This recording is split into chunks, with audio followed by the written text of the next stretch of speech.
வணக்கம் நண்பர்களே, நான் உங்கள் அன்பு ஹரிதாஸ். நம்முடைய அருகில் செம்மணிதாசன் ஐயா இருக்காரு. செம்மணிதாஸ் ஐயா, வணக்கம் ஐயா. வணக்கம் சார். ஐயா, உங்களுடைய கையில் இருக்கிற மூலிகையின் பெயர் என்ன ஐயா? இதான் தழுதாழை.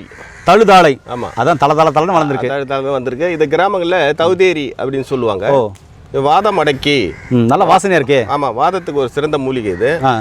இதை வந்து பார்த்தீங்கன்னா ஒரு பிடி தழை எடுத்து அதாவது ஒரு பானை தண்ணியில் ஒரு இது நம்ம குளிக்கிறோம்ல, அந்த தண்ணியில் போட்டு நல்லா காய்ச்சணும். இதை காய்ச்சிட்டு அந்த தண்ணியில் குளிச்சுட்டு வரும்பொழுது உடல் வலி, இந்த முட்டி மடக்க முடியாமல் இருக்கு பாருங்கள், இப்படியே இருக்கும். வாதத்தில் இப்படி நின்று போகுது, அதுக்கு மேலே ஊற்றலாம். கொஞ்சம் சூடாக விதன்னு ஊற்றும் பொழுது அந்த தண்ணியில் குளிக்கும் பொழுது அந்த நோய் வந்து விலகும். வாதத்துக்கு ரொம்ப நல்லது இது.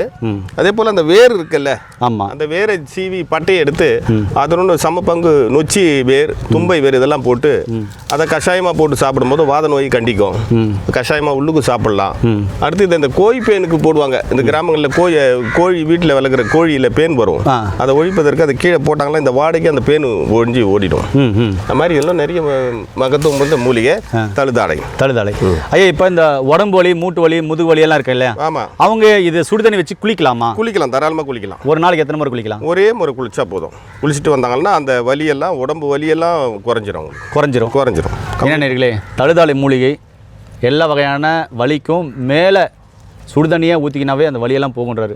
அதுக்கு மடங்கின முட்டி கூட நேராக போகுன்றாரு. அந்த அளவுக்கு பேரலிஸ் சம்மந்தமான பிரச்சனை உள்ளவங்களுக்கு அற்புதமான ஒரு குளியல் பார்த்திங்கன்னா இதுலேருந்து நம்ம சுடுதண்ணியாக வச்சு அவங்களுக்கு குளிப்பாட்டலாம். ஆமாம், இது மாதிரியான தகவல் தெரிஞ்சுக்கல நம்முடைய சேனலை சப்ஸ்கிரைப் பண்ணுங்கள். மீண்டும் இன்னொரு அருமையான பதிவு சந்திக்கலாம். நன்றி, வணக்கம் ஐயா.